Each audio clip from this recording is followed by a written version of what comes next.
I'm Ali and I'm going to show you how to use Curved Petersham to sew a waist where you don't see any kind of waistband on the outside, but you have the tape on the inside, so it sits perfectly, it doesn't stretch, and it's a great finish for if you don't want to see the waistband, or if you don't have enough fabric to do it, or in the case of this video, you'll see that this was a dress and I have converted it into a skirt using this. So in this video, I'll show you how to put it on, how to finish it off perfectly around a zip or whatever kind of fastening you have at the back, how to finish it all off perfectly. This Curved Petersham works whether you're making a fitted skirt or something that's more flared out. The tape sits inside, it's attached at the top but not the bottom, so it doesn't matter if your skirt is full, it still works perfectly. This is how the Curved Petersham looks if I just lay it on the table. So you can see it's only got a really subtle curve, but it's enough to make it sit against your body nicely. And as your body curves, it curves around as well. You can see it is really subtle,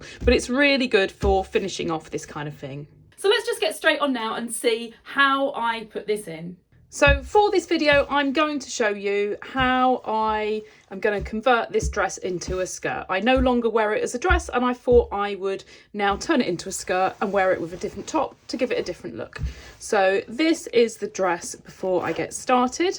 So the first thing I need to do is I need to take the top half off. I'm going to unpick all around this waist seam, so I have it in two separate pieces, and then I'm going to have to shorten my zip. So I'm going to just go off now and detach the top from the bottom, get all that unpicked, and then I can carry on and show you what I do. This is what I've now got now that I have unpicked the top off of the skirt part of my dress. So I've made sure that the zip pull is at the bottom, and at this stage, when this is cut, just whatever you do not pull your zip pull off, or you're going to have to put a new zip in because you can never get them back on again.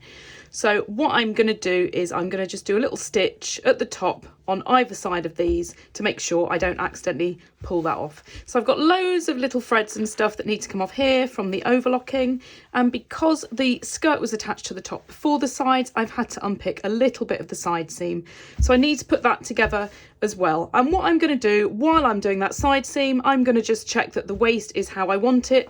Because it was part of a dress, the waist might be a little bit bigger than what I want it as a skirt. So what I'm going to do now is just get all of these little threads off, get that side seam sewn back up again and make sure it's the right size.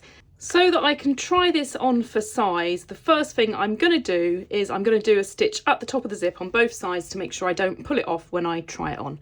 So I don't know how well you can see it, but there's the stitch line of where the top of my skirt's going to be. So I'm just going to do this just below there, and all I need is just to put a few stitches through, and that will stop my zip pull from coming off, and then I can finish off the rest of the zip in a minute. So I'm just going to do that on both sides. Now that I've done those stitches on the top of the zip, I was able to try it on without worrying about pulling the zip off. So it was a little bit bigger than I need it, as expected, because the dress was quite loose around the waist, but as a skirt I want it a bit tighter. So I'm now going to just sew this in a little bit on both sides, and I can get the overlocking done or serging and finish that off, and then I'm ready to start thinking about putting my Petersham on my waist. You can see here where I've taken it in, so it's just making that waist a little bit smaller so it sits better as a skirt. If not, it's going to sit really low, which I don't want.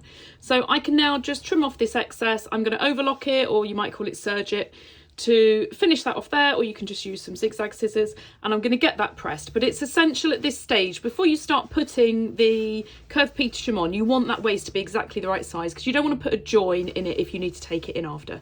So just make sure it fits exactly how you want it to. I've got that side seam now finished off with some overlocking, so I'm ready to start thinking about putting the Petersham on the waist. While I'm waiting for my iron to warm up so I can press that nice and flat, I'm going to get this ready. I'm not doing my zip just yet, I'll finish that off in a minute. So what I need to do is I need to do some stay stitching around the top here. So once this is finished off, this is all going to sit on the inside here. So I'm going to do some stay stitching for two reasons. Firstly, it's going to stop this stretching while I put this on, but also it's going to give me a bit of a guide of where to sew. It's quite easy to see the dotted line at the moment here, but sometimes when you're sewing, it isn't so visible. So doing that stitch line while stopping it stretching also gives me something to line this up to. So the next thing I'm going to do before I do my zip at the centre back is just get that stitching done. And by the time I've done that, my iron should be nice and warm, ready to press my side seams. I've set my stitch length to 2.6, and all I'm going to do now, I'm pulling that zip out of the way. I'm just going to stay stitched. I'm going to do a couple of reverse stitches first, and then I'm just going to sew all the way around on the original stitch line. So I'm guessing it doesn't really show up very well on the video, but this is my stitch line here that I can see quite well through here. And I'm just going to sew it, and I'm just going to do it nice and slowly because I don't want to stretch it. That's one of the reasons I'm doing it, that and for lining it up. So I'm just going to sew all the way around on that line, and then it gives me the perfect line to line my trim up with and obviously stop any stretching. Now that I've got the stay stitching done at the top and my side seams are done and pressed, I've just put my concealed zip foot on, and I'm just making sure my zip is put in properly at the top. Obviously you're not going to be doing it like this. If you're making something from scratch, you will just be putting the zip in when you first start it off. But because I've had to adjust the zip, making it from a dress, this is the order that I tend to do it in. So that's now fixed back in, and I'll just do exactly the same on the other side. I'm now ready to finish this off. So I've just quickly tried it on to double check that now the zip is put back in properly and the side seams are done, that I still like the fit, which I do, and I'm now ready to attach this. So you need to make sure you've obviously got this the right way round. So you can see there where the curve is. So the inner bit of the curve, the tighter bit, if that makes sense, that is for your top edge, and this sits underneath. And it needs to be sewn on like this. So this is the smaller side, this is the curved side, the top bit there. And this stitch line here that I did is where this needs to be stitched on. So you can just put it on as you sew it.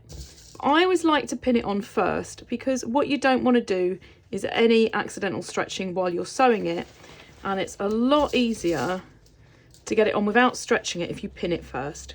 So I'm just going to work my way around now, pinning it on. Don't worry too much about getting it absolutely perfect on that line when you're pinning it, because you can make sure that's perfect when you sew it. The other advantage of pinning it first is that you can try it on with the tape attached if you like, just to make sure you're happy with how it fits.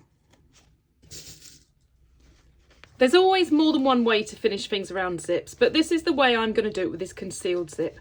So I've put pins going this way, and I've got my zip folded under here. So if I show you from that side, that's how it looks. And I'm going to get this stitched on, and then once it's stitched, I can finish that off. I'll show you that in a second.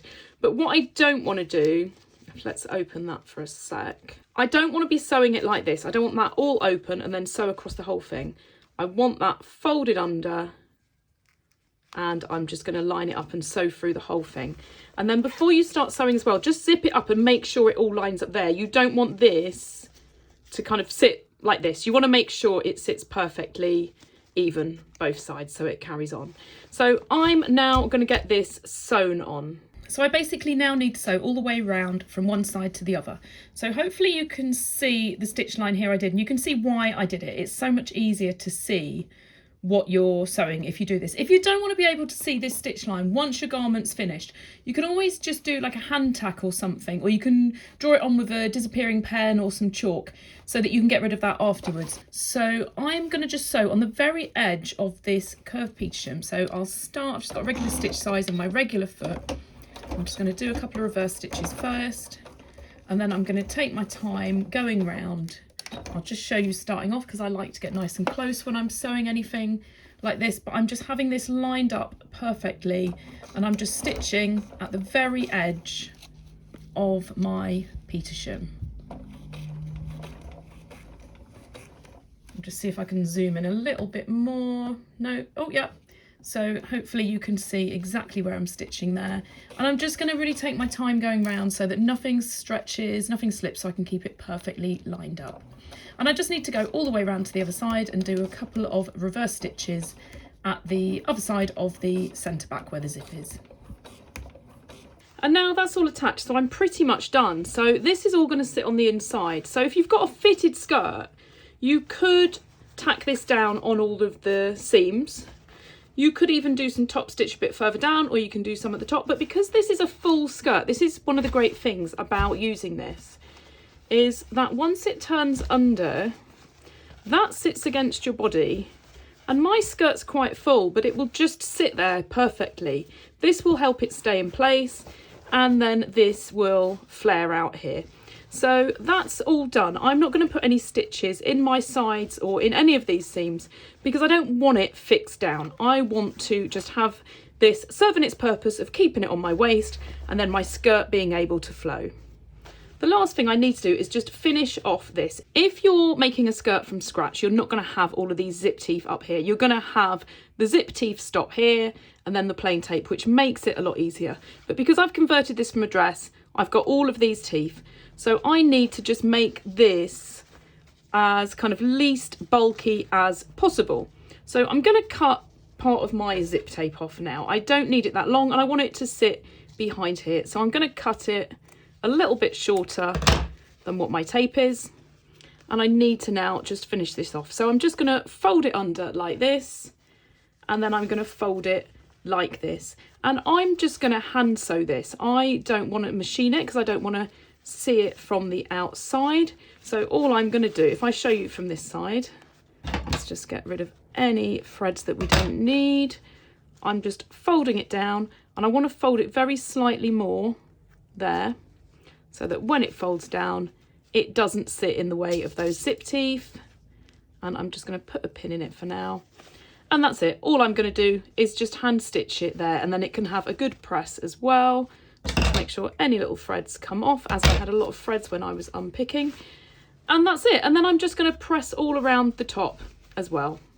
Obviously I need to just do exactly the same on the other side, so that is nice and neatly finished. So both sides are pinned ready, and literally all I want to do is just a few stitches here just to hold that in place, and then I can just do a few stitches going up towards the top as well. So I can take that out now. And it is a little bit bulky because it's quite heavy tape, so make sure you trim as much of that off as possible. And I'm not going to go all the way to the top just because I don't want to accidentally stitch through the zip teeth, and it's quite hard to sew through by hand. And that's enough just to hold that on the inside, so I just need to do a couple of stitches, and then all I'm going to do is just put it through there, and then if I pull that tight, cut it, then it disappears onto the inside. So I'm just going to do exactly the same on the other side, and then it's up to you if you want to do a little hook and eye to help that hold together at the top, or just leave it as it is. And this is how it looks now it's all finished and pressed, and you can see how nice and neat that's finished at the back as well. I hope you enjoyed this tutorial and learned something new. If you did, make sure you check out my other tutorials and subscribe, as I upload new tutorials all the time. Make sure you comment below if there's another quick tip that you would like to learn, and I'll add it to my ever-growing list.